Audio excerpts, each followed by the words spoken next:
What up, though, Lions fans? It's your boy Chef, and you already know what time it is. We are back for episode number 14 of the YAK Pod. Now, yesterday we talked about NFL Network's mock drafts. Who's being mocked to the Detroit Lions? So now today we're going to do something similar, but we're going to talk about 5 different publications. Now, each of these publications only has one author. So we're only doing 5 picks. So don't get crazy. We're not doing like 50 picks or 50 opinions. No, we're only talking about 5 picks. All right. So we're going to do Yahoo Sports, The Ringer, Walter Football, PFF, and ESPN. So let's get started. Now, the first publication that we're going to talk about is Yahoo Sports. Yahoo Sports I did first because it has a player who we've never heard of being mocked to the Detroit Lions. Mocked to the Detroit Lions. Let's get into it. Yahoo Sports has the Detroit Lions with the 29th pick selecting edge from UCLA, Laiatu Latu. They say the drop stops for Latu, whose medicals will give concerns to quite a few teams, but the Lions get more pass rushing help to combine with Aiden Hutchinson and Aleem McNeil. Latu lacks ideal length, and he's just okay against the run, but his pass rushing chops are worth the trade-off. He constantly creates pressure and chaos in the backfield. Putting him on the other side of Hutchinson could create a whirlwind for quarterbacks to navigate. Now, I don't think that makes any sense. Hear me out. I know a little bit about football. 29th pick in the first round. He's a first round draft pick. He's got injury concerns. A lot of teams are going to be afraid of him, but not the Lions. Now, what makes you think that the Lions wouldn't be afraid to draft an injured player?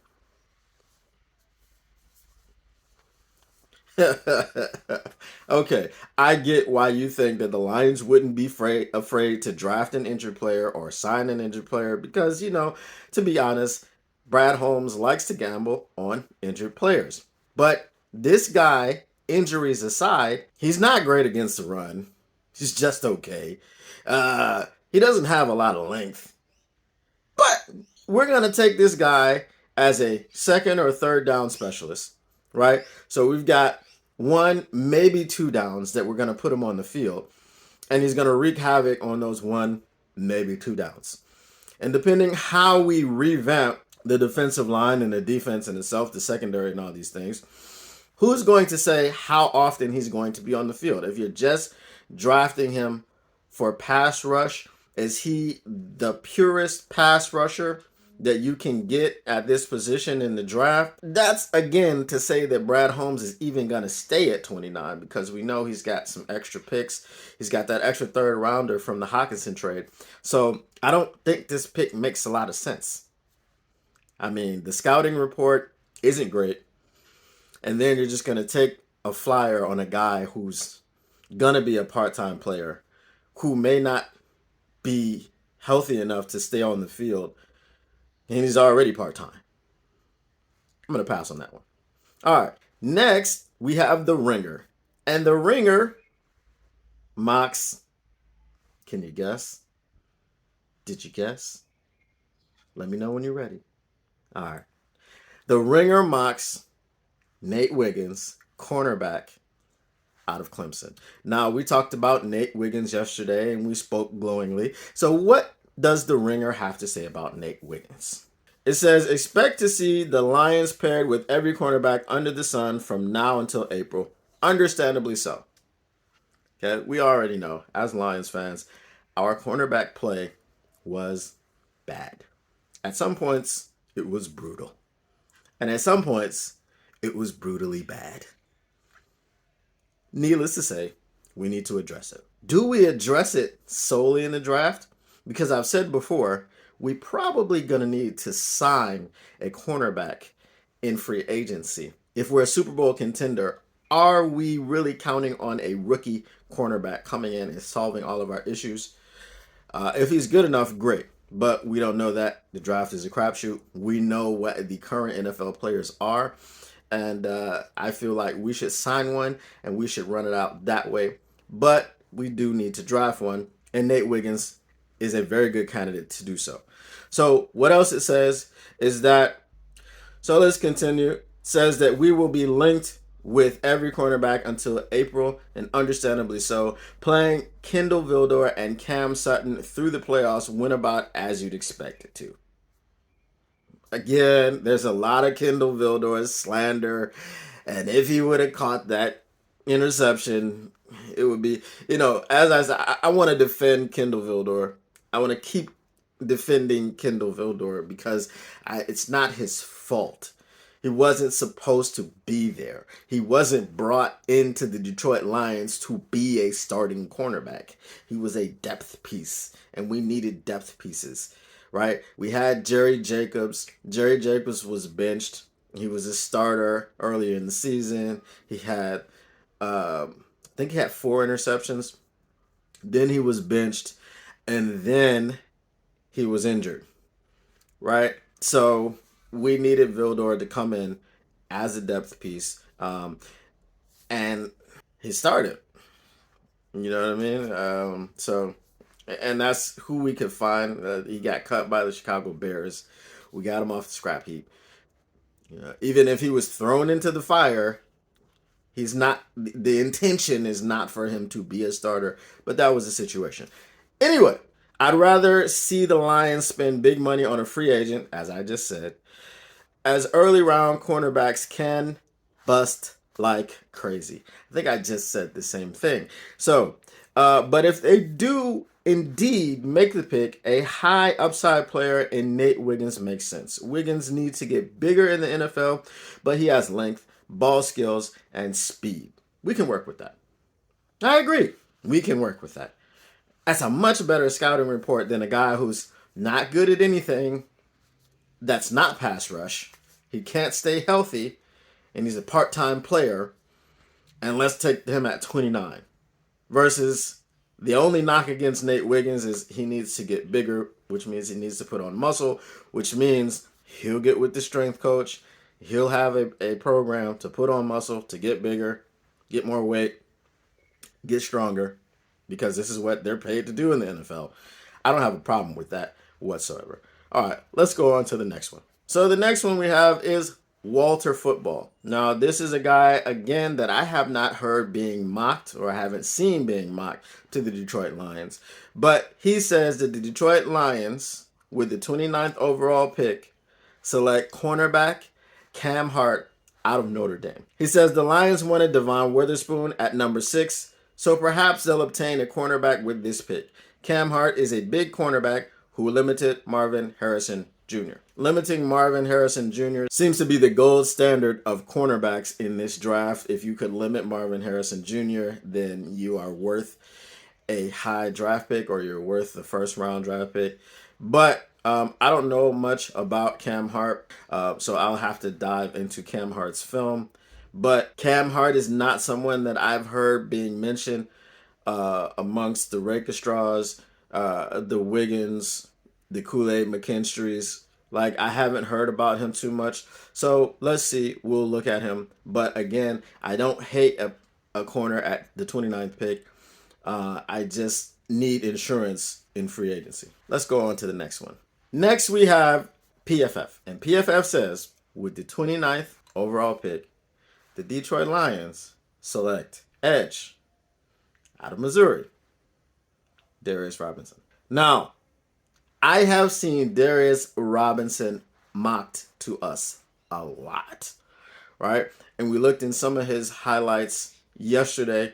We'll look into more of that today, of course. But PFF scouting report for Darius Robinson says, I wouldn't love Darius Robinson's first round fit for any team, but I can get on board with it for the Lions. Generally, when you start out like that, it ain't great. But let's continue and see what he says. He says, the Tigers' edge rusher enjoyed a standout week at the Senior Bowl, and everything we've heard suggests that he is a top 50 lock. He played as an interior defensive lineman his entire college career before losing some weight and playing edge in 2023. He's not an edge bender, but his interior background makes him a powerful 5-tech defensive end with pass rush potential to play opposite Aiden Hutchinson. Okay, again, I've said what I said about Darius Robinson. But if you want to hear some more about Darius Robinson, stay tuned to the next pick. Now, I have already told you who ESPN has mocked to the Detroit Lions. Field Yates believes that we will also select Darius Robinson. Now, let's see what Field Yates has to say about that. Here's one of my favorite player team fits. As Robinson feels like the kind of brute force player the Lions crave on their roster. After 8.5 sacks in 2023, he would give Detroit a big boost on the edge opposite Aiden Hutchinson, and could feast on favorable matchups while teams allocate resources to Hutchinson on every snap. Moreover, he's a converted defensive tackle who can kick down inside and wreak havoc when lined up over guards or centers. I said yesterday that he was like a Josh Pascal, maybe a better Josh Pascal, or maybe a more reliable Josh Pascal, because we know Josh Pascal is good. He's very talented, and he plays well when he's on the field. He's had a problem staying on the field. He's been injured for the first couple years of his career. So if we can get Josh Pascal in a rotation with another guy that does the exact same thing that he does, it's like no drop off. The thing about Josh Pascal is he hasn't been like extremely impactful. He hasn't really jumped off the page, but we do have a new defensive line coach who's familiar with our coaching staff. So there may be some improvement. There may be some breakout from the Josh Pascal side of things. So Darius Robinson may also be able to benefit from the same coaching, and we'll have a very solid rotation. Now, with the 29th pick of the draft, are you looking for a rotational piece? Now, I'm just saying that he's a rotational piece because he does a lot of the same things that Josh Pascal does. And generally, like when you draft a guy that is the same, or you sign a guy that's the same as a guy that you already have on the roster, they're interchangeable. So it's going to be a rotation. It's not going to be a replacement. So do we get a rotational piece in the first round? It depends on how good our defensive line is in the first place. And I'm looking for a difference maker in the first round. You can find different makers everywhere, just like we found Amon-Ra St. Brown in the 4th round. But that's not always the case. I don't know, man. I don't know. Darius Robinson seems to be the most popular pick. And we all know that with these mock drafts, the most popular pick is not always the pick. It's probably very likely that it won't be the pick. Again, I'm not even sure that we're still there at 29. If Brad Holmes likes a guy, we already know he'll go up and get him. He went up to get J-Mo. He went back to get Jahmyr Gibbs. And he was kind of like betting against himself because he knew that Jahmyr Gibbs was going to get picked high. And a lot of people didn't know that because we don't have the information. We're not insiders in these war rooms, and they're on the phones, working the phones. So he knew pretty much what teams were trying to do with Jahmyr Gibbs. We know Brad Holmes will move around. We know if he gets a favorable package, he's very, very willing to trade. So thinking that Brad Holmes is going to be staying put at number 29 is kind of silly, I guess. I mean, we have to look at his track record of how many times, like, he'll stay put, but then he'll trade back up. I don't know that I've ever seen him in the first round trade out of a pick and not be in the first round, because we've never been in this situation. This is year 3. The first year we had Penei Sewell, right? And then the next year we had Aiden Hutchinson. Then after that, we're number 6 by way of the Rams. Then we trade down. We get Jahmyr at number 12, things of this nature. So I'm really not confident that Brad Holmes is going to make this pick. Like, the more I think about it and the more I think about the history of Brad Holmes drafting, 29 isn't looking great. He might trade up to the teens. He might trade up to number 20.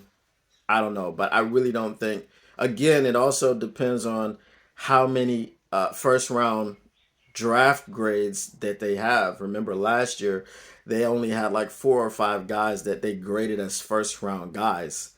And everyone thought, like, we should get this guy, we should get that guy, we should get the third guy.